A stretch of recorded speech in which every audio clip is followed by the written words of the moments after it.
we are interconnected. If there's pain and hurt and judgment buried in my body and soul, it will show up and it will hurt others. If I transform it, I create the space for transformation for others. And when I do that, I can look out in the world and I can see in every face the face of God.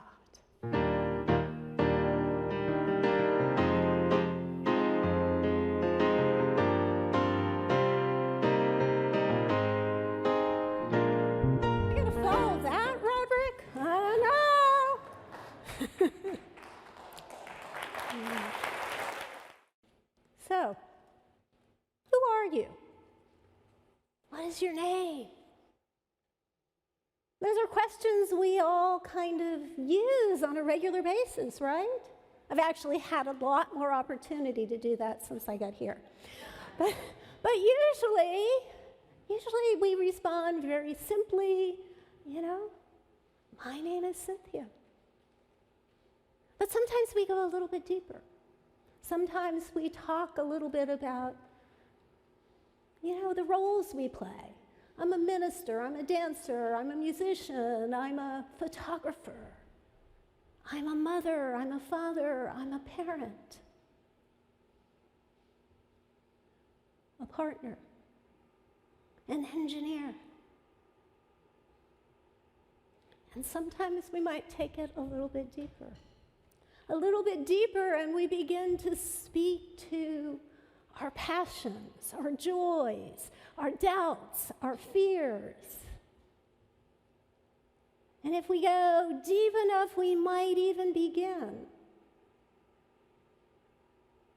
We might even begin to tell a bit of our journey through life, a bit of our personal history.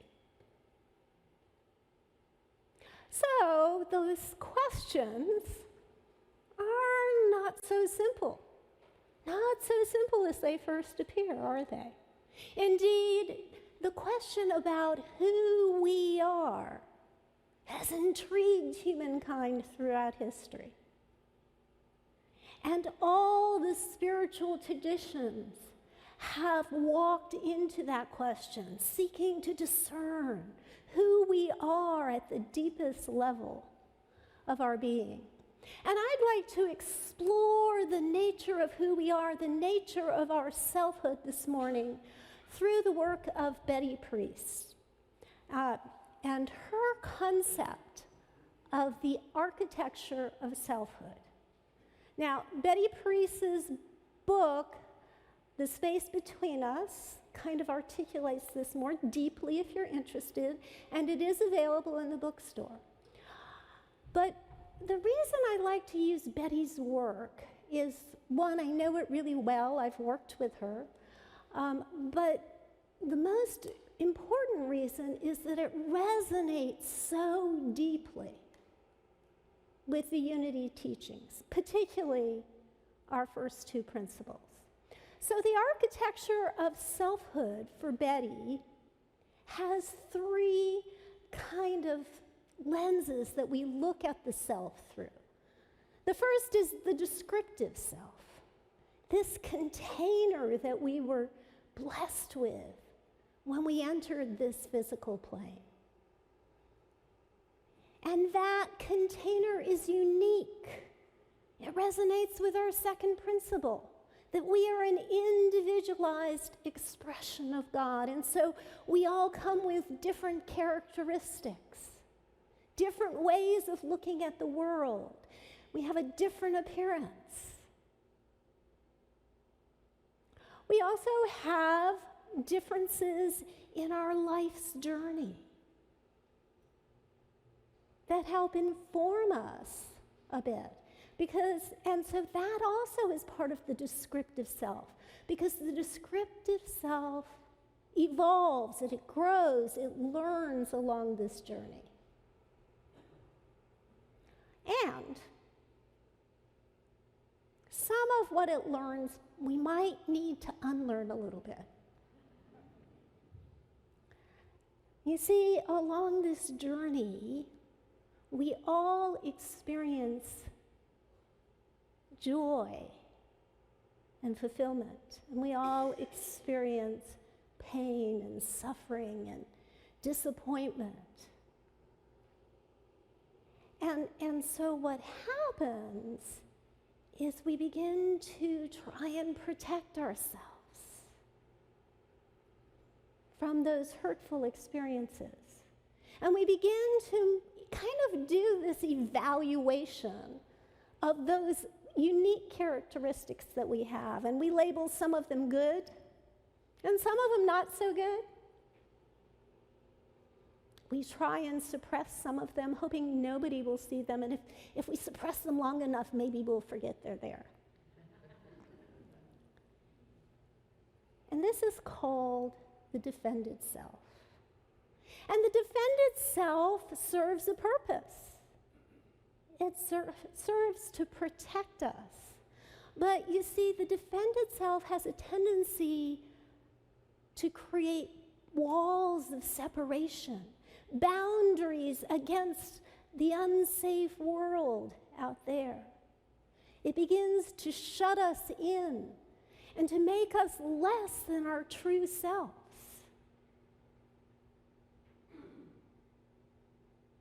And most importantly, those walls of separation cut us off from our deeper self. The deeper self is analogous to Unity's first principle. One presence, one power. We are part of a sacred whole. Each of us is connected intimately with all of creation. The deeper self is really the essence that ties everything we know together. Betty speaks of it as the pre-existing oneness. Paul Tillich, a theologian, spoke of the ground of our being. Charles Fillmore talked about substance in which we live and move and have our being. And I believe that all of us want to get to that deeper self, that the spiritual journey is about reconnecting with that. That somehow we know that if we can reach that deeper self, that something more will well up in us, and we will have an entirely different experience on this planet. But here's the tricky part. Here's the tricky part. We'd like to kind of ignore the defended self, kind of skirt around it. But the journey to our deeper self can only occur by walking through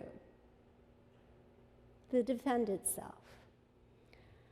The Buddhist monk Thich Nath Hahn wrote a beautiful poem that speaks to how we can do this. And I've invited Reverend Cynthia Wright to come up and share it with us. Please call me by my true names, Thich Nath Hahn. Don't say that I will depart tomorrow. Even today I am still arriving. Look deeply. Every second I am arriving to be a bud on a spring branch, to be a tiny bird with still fragile wings, learning to sing in my new nest, to be a caterpillar in the heart of a flower, to be a jewel hiding itself in a stone. I still arrive in order to laugh and to cry, to fear and to hope. The rhythm of my heart is the birth and death of all that is alive. I am the mayfly metamorphosing on the surface of the river, and I am the bird that swoops down to swallow the mayfly. I am the frog swimming happily in the clear water of a pond, and I'm the grass snake that silently feeds itself on the frog. I'm a child in Uganda all skin and bones, my legs as thin as bamboo sticks. And I'm the arms merchant selling deadly weapons to Uganda. I'm the 12-year-old led refugee on a small boat who throws herself into the ocean after being raped by a sea pirate. And I am the pirate, my heart not yet capable of seeing and loving. I'm a member of the Politburo with plenty of power in my hands. And I'm the man who has to pay his debt of blood to my people dying slowly in a forced labor camp. My joy is like spring, so warm it makes the flowers bloom all over the earth. My pain is like a river of tears, so vast it fills the four oceans. Please, call me by my true names so I can hear all my cries and my laughter at once, so I can see that joy and pain are one. Please, call me by my true names so I can wake up and so the door of my heart can be left open, the door of compassion.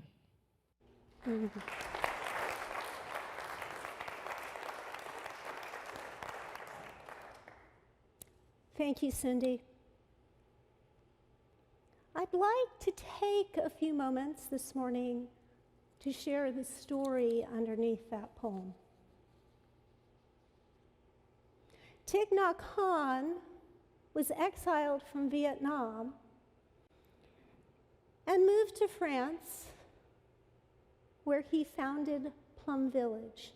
And at Plum Village, they heard many stories coming out of Vietnam. Among them, the story of a 12-year-old girl who was raped by sea pirates and threw herself into the ocean and drowned.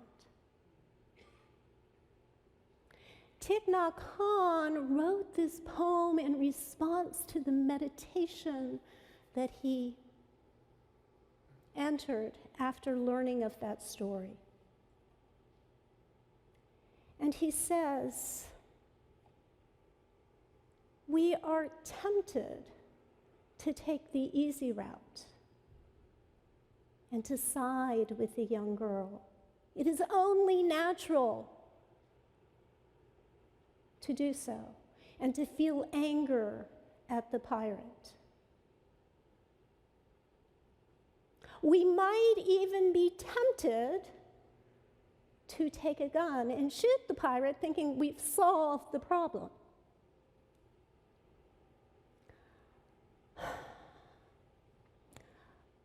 But Thich Nath Hahn says, we do not know the pirate's story. We do not know the wounds he may be carrying, the mountain he's trying to climb. We do not know the conditions of his birth or his life journey. And it is highly likely that if we lived through the same set of circumstances, we would become pirates.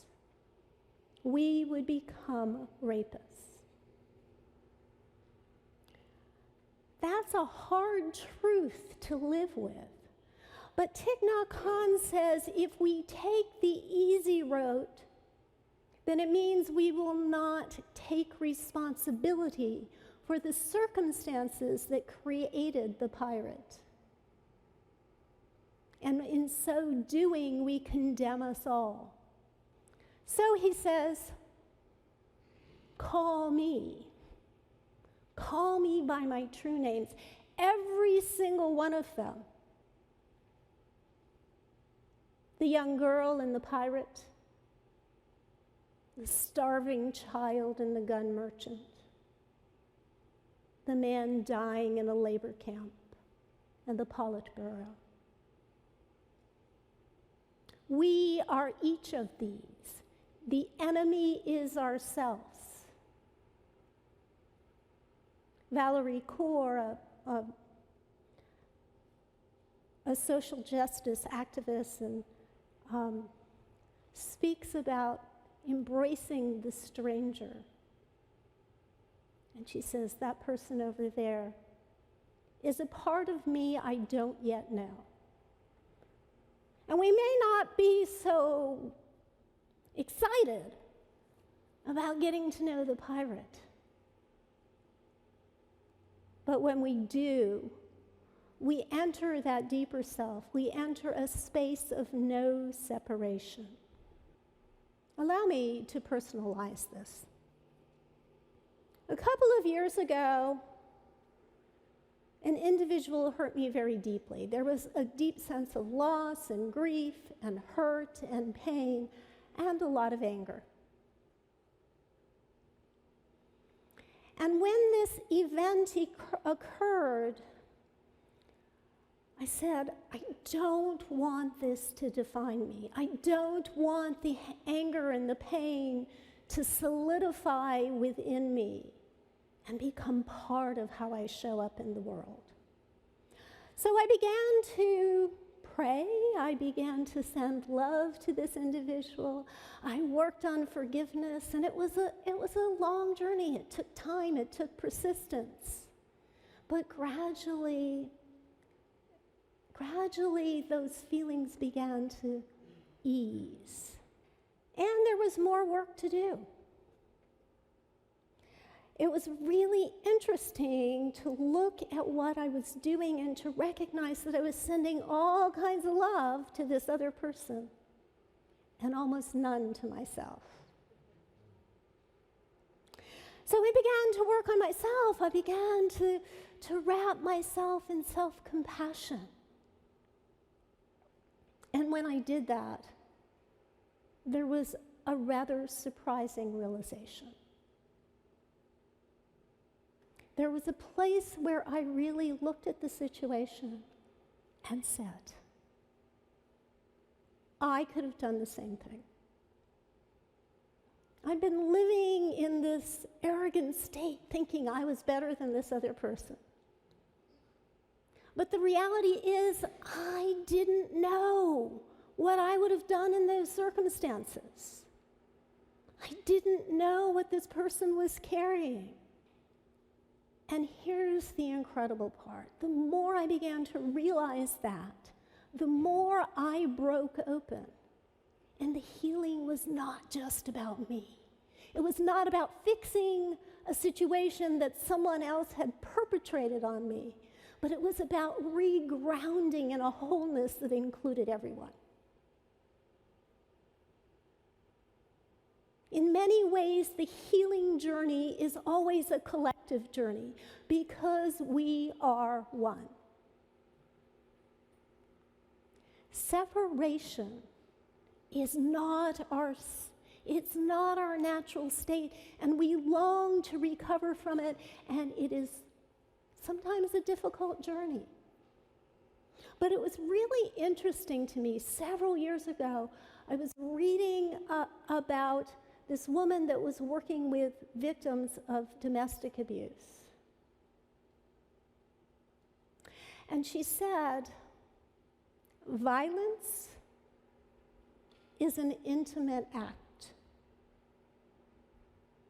And that when there's violence, there is an energetic link that is created between the two individuals. It explained to me why victims of domestic abuse seem to constantly be looking back and trying to reconnect with the abuser. Now, I am not saying that that is the avenue that is best for them to take, but what I want to acknowledge is the desire to heal on the deepest level. And that journey includes the whole, no matter what the situation. There's one more point I'd like to make this morning, and it is beautifully articulated by Parker Palmer, who says, "What can we do with our pain? How might we hold it and work with it? How do we turn the power of suffering toward new life?" The way we answer those questions is critical, because violence is what happens when we don't know what else to do with our suffering. Violence is what happens when we don't know what else to do with our suffering. That violence could be physical, but it could be emotional. It could be our words. It could be the lies we spread about other people. But the point is that what is not transformed and healed gets transferred. And for me, that calls me to a deep level of responsibility for what I place in the world and for the work I do on an ongoing basis to heal the hurt places in me. We are interconnected. If there's pain and hurt and judgment buried in my body and soul, it will show up and it will hurt others. If I transform it, I create the space for transformation for others. And when I do that, I can look out in the world and I can see in every face the face of God. Namaste.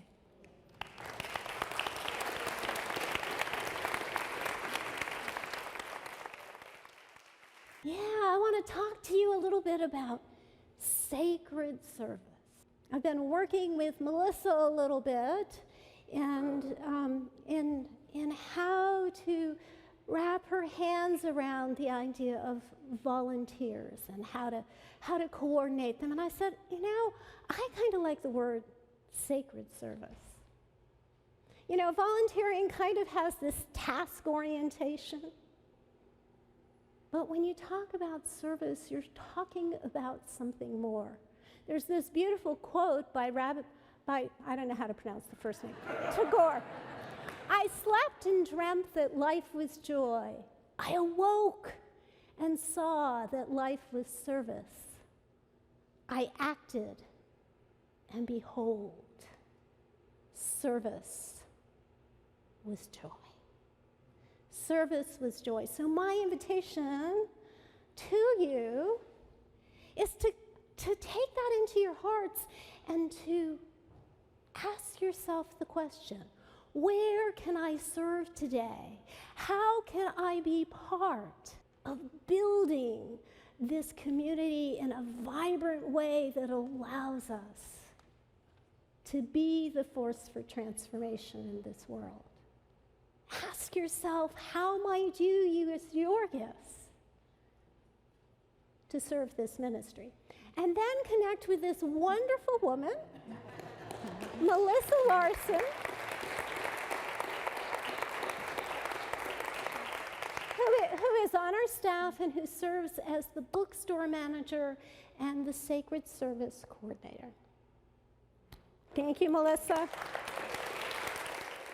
Another way to serve is the transition team.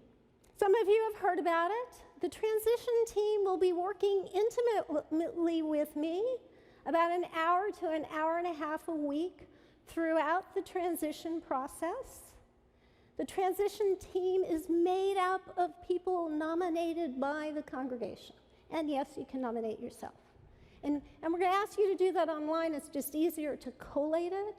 I want to tell you a little bit about what it means to serve on this team.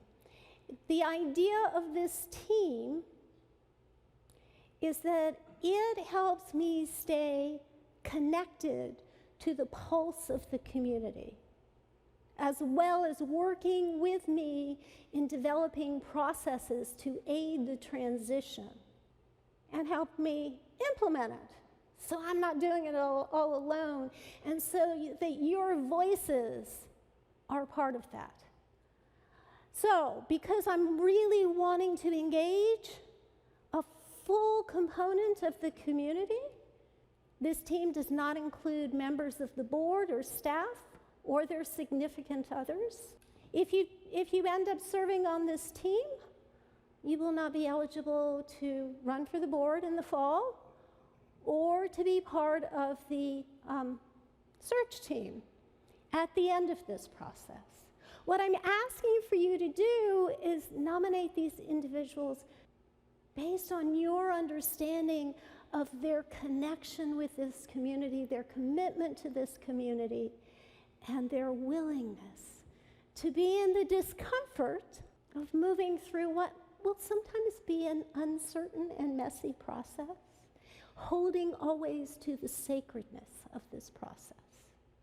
Okay, so make sure you vote, and I'll be looking at all of that and weaning it down to 8 people. Okay? Is Diego in the room? So I just met this young man this morning, but I know you all know him, and that he has been a gymnast for a number of years, and he's going to nationals this week.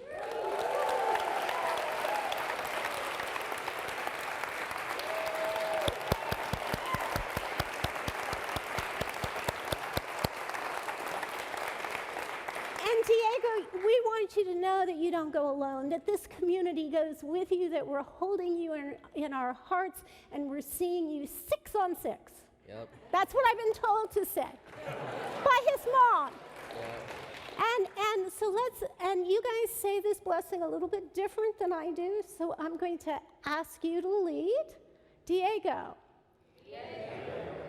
We love you. We bless you.